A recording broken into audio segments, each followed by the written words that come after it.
Hi friends, welcome to my channel. இன்னைக்கு ஒரு mini vlog தான் உங்களுக்கு கூட ஷேர் பண்ணிருக்கேன். வீடியோவை மிஸ் பண்ணாமல் லாஸ்ட் வரைக்கும் பாருங்கள். என்னோட சேனலில் புதுசாக பார்க்குறவங்க சப்ஸ்கிரைப் பண்ணிக்கோங்க, பெல் ஐக்கானை கிளிக் பண்ணி வச்சுக்கோங்க. அப்போ தான் நான் புதுசாக வீடியோ போட்டவங்க நோட்டிஃபிகேஷனில் வரும். வாங்க வீடியோக்குள்ளே போகலாம்.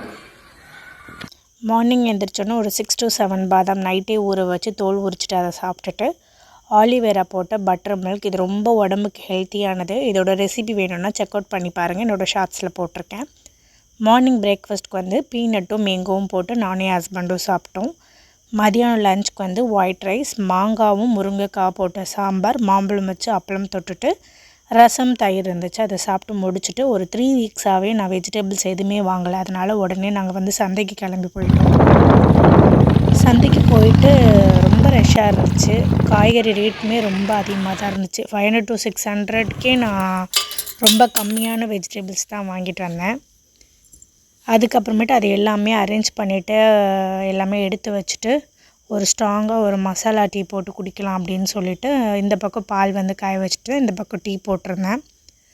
ஏலக்காய் இஞ்சி எல்லாமே தட்டி போட்டு சூப்பரான ஒரு டீ குடித்தோம். குடித்து முடிச்சுட்டு சாமிக்கு சாமி கும்பிட்ணும் அப்படின்னு சொல்லிட்டு வீடெல்லாம் பெருக்கிட்டு வாசல் தொலைச்சிட்டு கோலம் போட்டுட்டு சாமிக்கு பூவெல்லாம் வச்சுட்டு விளக்கேற்றி சாமி கும்பிட்டாச்சு. அதுக்கப்புறமேட்டு நைட் டின்னர் ப்ரிப்பேர் பண்ணுறதுக்கு ஸ்டார்ட் பண்ணிட்டேன். நைட் டின்னருக்கு பார்த்திங்கன்னா நான் இன்றைக்கி தோசை தான் செஞ்சுருந்தேன். என்ன வேணும்னு கேட்டிருந்தேன். முட்டை தோசை ஒன்று மட்டும் போதும் அப்படின்னு சொல்லியிருந்தாங்க. ஸோ அதுக்கு இடையில பால் காய்ச்சி வச்சுருந்த பால் உரமோருக்கு ஊற்றி வச்சுட்டேன். அது வச்சிட்டோன்னா நைட் காலையில் பார்த்திங்கன்னா சூப்பராக தயிராகிடும். அதுக்கப்புறம் நான் தோசை ஊற்ற ஸ்டார்ட் பண்ணிட்டேன். தோசை ஊற்றிட்டு ஒரு முட்டை உடச்சி ஊற்றி நல்லா சூப்பராக பெப்பர் தூக்கலாக போட்டு ஒரு முட்டை தோசை போட்டு இதுக்கு தொட்டுக்க நான் பீனட் சட்னி தான் செஞ்சுருந்தேன். அதோடய ரெசிபி வேணுன்னா கேளுங்க, நான் கண்டிப்பாக போஸ்ட் பண்ணுறேன்.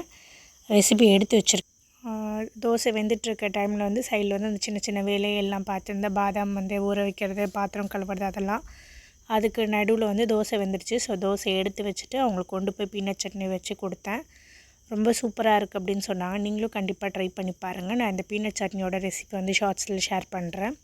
ஸோ இதே மாதிரி வீடியோஸ் உங்களுக்கு வேணும்னா தொடர்ந்து என்னோடய சேனலை பாருங்கள். என் சேனலுக்கு சப்போர்ட் பண்ணுங்கள். சப்ஸ்கிரைப் பண்ணாதவங்க சப்ஸ்கிரைப் பண்ணிட்டு பாருங்கள். லைக் பண்ணுங்கள், ஷேர் பண்ணுங்கள். இதே மாதிரி இன்னொரு வீடியோவில் உங்களை சந்திக்கிறேன். Until then, bye from Pavitra.